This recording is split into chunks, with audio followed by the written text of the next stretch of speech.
ಪಾತಾಳ ಲೋಕ ಎಂದರೆ ಎಲ್ಲಿದೆ? ಅದು ಯಾವ ದೇಶ?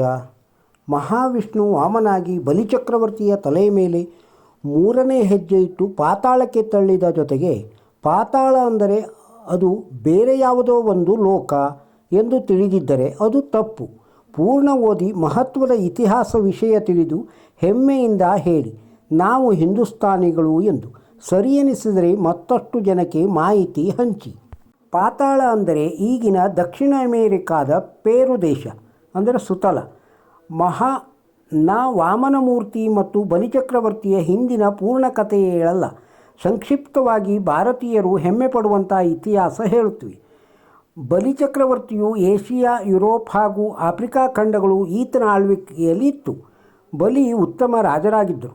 ದೇವತೆಗಳು ವಿರೋಧಿಯಾಗಿ ಬೆಳೆಯುತ್ತಿದ್ದ. ಮುಂದೆ ಇವನಿಂದ ಅಪಾಯ ತಪ್ಪಿದ್ದಲ್ಲ ಎಂದು ತಿಳಿದು ದೇವತೆಗಳ ಮೊರೆಗೆ ಮಹಾವಿಷ್ಣು ವಾಮನಾವತಾರಿಯಾಗಿ ಮಹಾನ್ ಶಕ್ತಿಶಾಲಿಯಾದ ಮತ್ತು ದಾನಿಯಾದ ರಾಕ್ಷಸರ ದೊರೆ ಬಲಿಯಿಂದ 3 ಹೆಜ್ಜೆಗಳು ಭೂಭಾಗ ದಾನ ಪಡೆದು 3 ಹೆಜ್ಜೆಗಳಿಗೆ ಈಗಿನ ಏಷಿಯಾ, ಯುರೋಪ್ ಮತ್ತು ಆಫ್ರಿಕಾ ಖಂಡಗಳು ಅಳೆದ.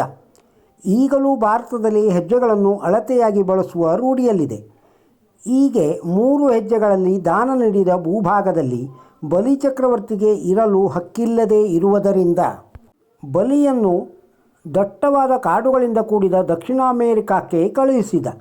ಸಮುದ್ರ ಮಾರ್ಗವಾಗಿ ಬಲಿಚಕ್ರವರ್ತಿಯನ್ನು ಕಳಿಸುವಾಗ ಹಾಗೆ ಬರಿಗೈಯಲ್ಲಿ ಕಳಿಸಲಿಲ್ಲ. ಅಷ್ಟ ಐಶ್ವರ್ಯಗಳೊಂದಿಗೆ ಮತ್ತೆ ಅಲ್ಲಿ ನೆಲೆಸಲು ಅನುಕೂಲವಾಗಲು ರಾಕ್ಷಸರ ಆರ್ಕಿಟೆಕ್ಟರ್ ಮಯನೊಂದಿಗೆ ಅಸುರರು, ದೈತ್ಯರು, ದಾನವರು ಕಳುಹಿಸಿ ನಾಗಜನಾಂಗ ಮತ್ತು ಸರ್ಪಕುಲದವರ ಅಳಿಯ ಆಸ್ತಿಕ ಮಹರ್ಷಿಗಳ ಜನಾಂಗವನ್ನು ಈಗಿನ ರಾ ಏಜೆಂಟ್ಗಳಂತೆ ಬಲಿಯ ಚಲನವಲನಗಳ ಮಾಹಿತಿ ಪಡೆಯಲು ನೇಮಿಸಿ ಮಹಾವಿಷ್ಣು ಕಳುಹಿಸಿದನು. ಅದು ಭಾರತದ ಪೂರ್ವದಿಂದ ದಕ್ಷಿಣ ಅಮೇರಿಕಾದ ಈಗಿನ ಪೇರು ಅಂದರೆ ಸುತ್ತಲಕ್ಕೆ ಸಮುದ್ರ ಮಾರ್ಗವಾಗಿ ಕಳುಹಿಸಿದ. ಇದು ಬೇರೆ ದಾರಿಗಳಿಗಿಂತ ದಕ್ಷಿಣ ಅಮೇರಿಕಕ್ಕೆ ಹತ್ತಿರದ ದಾರಿ. ಒಮ್ಮೆ ನನ್ನ ಚಿತ್ರಗಳನ್ನು ನೋಡಿ ಅಥವಾ ಅಟ್ಲಾಸ್ ನೋಡಿ. ನಮಗೆ ಪಾತಾಳ ಅಂದಕ್ಷಣ ನೀರಿನ ಕೆಳಗೆ ಹೋಗಬೇಕು, ಅಂದರೆ ಸಮುದ್ರದಲ್ಲಿ ಪಯಣಿಸಬೇಕು.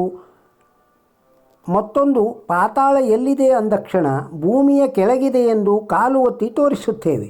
ಅಂದರೆ ಭಾರತದಲ್ಲಿ ಒಂದು ರಂಧ್ರವನ್ನು ಕೊರೆದರೆ ಅದು ದಕ್ಷಿಣ ಅಮೇರಿಕಕ್ಕೆ ತಲುಪುತ್ತದೆ. ಯಾರಾದರೂ ಟ್ರೈ ಮಾಡುವವರು ಮಾಡಿ ಹೇಳಿ, ಸುಳ್ಳಲ್ಲ ಸ್ವಾಮಿ. ಬಲಿಚಕ್ರವರ್ತಿಯ ದಾನಕ್ಕೆ ಮೆಚ್ಚಿ ಮಹಾವಿಷ್ಣುವಿನಲ್ಲಿ ಕೋರಿಕೆಯ ಮೇರೆಗೆ ಬಲೇಂದ್ರನಿಗೆ ಭಾರತ ವರ್ಷಕ್ಕೊಮ್ಮೆ ಭೇಟಿ ಕೊಡಲು ಅನುಮತಿಸಿದ. ಇಂದಿಗೂ ಕೇರಳದಲ್ಲಿ ವೈಭವದ ಓಣಂ ಹಬ್ಬವನ್ನು 10 ದಿನಗಳ ಕಾಲ ಆಚರಿಸುತ್ತಾರೆ. ಈ ಸಮಯದಲ್ಲಿ ಬಲೀಂದ್ರ ನೌಕೆಯಲ್ಲಿ ಸಮುದ್ರಯಾನ ನೆನಪಿಗಾಗಿ ಬೋಟ್ ಸ್ಪರ್ಧೆಗಳನ್ನು ಕಾಣಬಹುದು. ಹಾಗೂ 10 ದಿನಗಳು ಬಲಿಯು ಪಾತಾಳದಿಂದ ಅಂದರೆ ದಕ್ಷಿಣ ಅಮೇರಿಕಾದಿಂದ ಭಾರತ ವರ್ಷಕ್ಕೆ ಬಂದು ಇರುವ ಸಂಕೇತವಾಗಿ ಕೇರಳದ ಕೊಚ್ಚಿ ಬಳಿ ಇರುವ ಕಾಕ್ಕನಾಡು ಪ್ರದೇಶದಲ್ಲಿ ಬಲಿಗಾಗಿ ನಿರ್ಮಿಸಿದ ಮಂದಿರದಲ್ಲಿ ಪೂಜೆ ಸಲ್ಲಿಸಿದ ನಂತರವೇ ಓಣಂ ಉತ್ಸವ ಪ್ರಾರಂಭವಾಗುತ್ತದೆ. ಇಲ್ಲಿ ಗಮನಿಸುವ ಅಂಶವೇನೆಂದರೆ ಬಲಿಯ ಆಪ್ತ ಮಯ ಶ್ರೇಷ್ಠ ವಾಸ್ತುಶಿಲ್ಪಿ. ಮಾಯನ್ಸ್ ನಾಗರಿಕತೆಯು ಇವನ ಹೆಸರಿಂದಲೇ ಬಂದಿದ್ದು. ಮಯ ಅತುಲ, ತಲಾತಲ ಎಂಬ ಪ್ರದೇಶಗಳನ್ನು ಕಟ್ಟಿದ. ಬಲಿಗಾಗಿ ಅಶ್ಮನಗರವನ್ನು ನಿರ್ಮಿಸಿದ. ಇದರ ಅವಶೇಷಗಳು ಹಲವನ್ನು ಈಗಲೂ ನೋಡಬಹುದು. ಸರ್ಪಕುಲದ ಅಳಿಯ ಆಸ್ತಿಕ ಮಹರ್ಷಿಯಿಂದ ಅಜೆಕ್ಟ್ ಜನಾಂಗ ಪ್ರಾರಂಭವಾಯಿತು. ನಾಗಜನಾಂಗೀಯರ ಇಂಕ ಸಾಮ್ರಾಜ್ಯ ಇವರ ವಂಶವನ್ನು ಈಗಲೂ ಉತ್ತರ ಮತ್ತು ದಕ್ಷಿಣ ಅಮೇರಿಕಾದ ಹಲವು ಕಡೆ ಕಾಣುತ್ತಾರೆ. ದಕ್ಷಿಣ ಅಮೇರಿಕಾದ ಹಲವು ರಾಷ್ಟ್ರಗಳಲ್ಲಿ ಮೂಲ ಜನಾಂಗ ಭಾರತೀಯ ಚೆಹರೆ ಬಣ್ಣವನ್ನೇ ಹೋಲುವುದನ್ನು ಕಾಣಬಹುದು. ಮಯಾನ್, ಅಜೆಕ್ಟ್, ಇಂಕಾ ಸಾಮ್ರಾಜ್ಯಿಕ ಹಲವು ಹೋಲಿಕೆ ಕಾಣಬಹುದು. ಭಾರತೀಯರಂತೆ ಪ್ರಕೃತಿಯನ್ನು ಪೂಜಿಸುವರು. ಪುರೋಹಿತಶಾಹಿ, ಪಂಚಾಂಗ ಮುಂತಾದ ಹಲವು ಆಚರಣೆ ನಮ್ಮನ್ನೇ ಹೋಲುತ್ತದೆ. ಇನ್ನೂ ಅನೇಕವಿದೆ, ಮತ್ತೊಮ್ಮೆ ಬರೆಯುತ್ತೇನೆ. ಪ್ರಪಂಚಾದ್ಯಂತ ಭಾರತದಿಂದ ವಲಸೆ ಹೋಗಿ ಅನೇಕ ನಾಗರಿಕತೆಗಳ ಹುಟ್ಟುಹಾಕಿದ ಇತಿಹಾಸವನ್ನು ನಾವು ಓದದಂತೆ ತಿರುಚಿ ಅರೆಬರೆ ಸಂಸ್ಕೃತ ಕಲಿತ ಮಾರ್ಕ್ಸ್ ಮಲ್ಲರ್ ನನ್ನು ಮಹಾನ್ ಪಂಡಿತನೆಂದು ತಿಳಿದು ಆಂಗ್ಲರಿಗೆ ಅನುಕೂಲವಾಗಿ ಇತಿಹಾಸ ಬರೆದಿದ್ದನ್ನೇ ಮಹಾನ್ ಇತಿಹಾಸ ಎಂದು ತಿಳಿದ ಮೂರ್ಖರು ನಾವು. ಇತ್ತೀಚೆಗೆ ಅನೇಕ ಸಂಶೋಧನೆಗಳಿಂದ ನೈಜ ಇತಿಹಾಸದ ಪುಸ್ತಕಗಳು ಬಂದಿವೆ.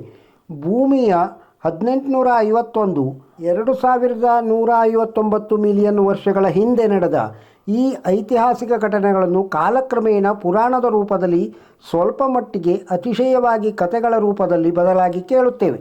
ಅದರ ಬಗ್ಗೆ ವೈಜ್ಞಾನಿಕ ಮತ್ತು ಸಂಶೋಧನೆಗಳಿಂದ ಅನ್ವೇಷಿಸಿದಾಗ ಅನೇಕ ಪುರಾಣದ ಕಥೆಗಳು ಇತಿಹಾಸವಾಗಿ ಕಂಡುಬರುತ್ತದೆ. ಅದನ್ನು ಅರ್ಥೈಸಿಕೊಳ್ಳುವ ಮನೋಭಾವ ಇರಬೇಕು. ಮತ್ತೊಂದು ವಿಷಯ, ಬಲಿಚಕ್ರವರ್ತಿಗೆ ಮಹಾವಿಷ್ಣು ಅನ್ಯಾಯ ಮಾಡಿದ ಎಂದು ಬೊಬ್ಬೆ ಹೊಡೆದುಕೊಳ್ಳುವ ಜನರೇ ಬಲಿಚಕ್ರವರ್ತಿ ಬಲಶಾಲಿಯಾದಂತೆ ಬಲಿಯಲ್ಲೂ ಅನೇಕ ದುರ್ಗುಣಗಳು ಹೆಚ್ಚಾಗಿ ಕಾರ್ಯಗಳಿಗೆ ಕೈ ಹಾಕಿದಾಗ ಬಲಿಯನ್ನು ಮಟ್ಟ ಹಾಕಲು ದೇವತೆಗಳ ಕೈಯಲ್ಲೂ ಸಾಧ್ಯವಾಗದಾಗ ಮಹಾವಿಷ್ಣು ವಾಮನಾವತಾರ ಎತ್ತಬೇಕಾಯಿತು. ಬಲಿಚಕ್ರವರ್ತಿ ದಾನಕ್ಕೆ ಮೆಚ್ಚಿ ಮಹಾವಿಷ್ಣು ಬಲಿಚಕ್ರವರ್ತಿಯ ಬಲಿ ತೆಗೆದುಕೊಳ್ಳದೆ ಈ ಭೂಪ್ರದೇಶದಿಂದ ಬೇರೆಡೆಗೆ ಸ್ಥಳಾಂತರಿಸಿದ ಹಾಗೂ ಬಲಿಚಕ್ರವರ್ತಿ ಮೇಲಿನ ಪ್ರೀತಿಗಾಗಿ ಸ್ವತಃ ಬಲಿಚಕ್ರವರ್ತಿಯ ದ್ವಾರಪಾಲಕನಾಗಿ ಕಾಯುತ್ತಿದ್ದ ಹಾಗೂ ಮುಂದಿನ ಕಲ್ಪದಲ್ಲಿ ಬಲಿಚಕ್ರವರ್ತಿಗೆ ಇಂದ್ರ ಪದವಿಯ ವರ ನೀಡಿದ್ದು ಮತ್ತೆ ಚಿರಂಜೀವಿಯಾಗಿರು ಎಂದು ಇಂದಿಗೂ ಪ್ರಪಂಚದ 7 ಜನ ಚಿರಂಜೀವಿಗಳಲ್ಲಿ ಒಬ್ಬರಾಗಿರುವ ಬಲೀಂದ್ರನಿಗೆ ವರವಿತ್ತ ಮಹಾವಿಷ್ಣುವಾದ ವಾಮನಮೂರ್ತಿಯೇ ಎಂಬುದು ಮರೆಯಬಾರದು. ಅಶ್ವತ್ಥಾಮ ಬಲಿರ್ವ್ಯಾಸೋ ಹನುಮಾಶ್ಚ ವಿಭೀಷಣ ಕೃಪಾ ಪರಶುರಾಮಶ್ಚ ಸಪ್ತತೆ ಚಿರಂಜೀವಿನಃ. ಜೊತೆಗೆ ಬಲಿಚಕ್ರವರ್ತಿಯನ್ನು ಬರಿಗೈಯಲ್ಲಿ ದಕ್ಷಿಣ ಅಮೆರಿಕಕ್ಕೆ ಕಳಿಸದೆ ಅನೇಕ ಜನಾಂಗ ಅಷ್ಟ ಐಶ್ವರ್ಯಗಳು ಹಾಗೂ ಅಲ್ಲಿ ವೈಭವದಿಂದ ನೆಲೆಸಲು ದೇವತೆಗಳ ಆರ್ಕಿಟೆಕ್ಚರ್ ವಿಶ್ವಕರ್ಮರಿಗೆ ಸರಿಸಾಟಿಯಾದ ರಾಕ್ಷಸರ ಮಯ ಎಂಬುವ ಆರ್ಕಿಟೆಕ್ಟರವರನ್ನು ಕಳಿಸಿದ್ದು ಅನ್ಯಾಯ ಎನ್ನಲಾದೀತೆ.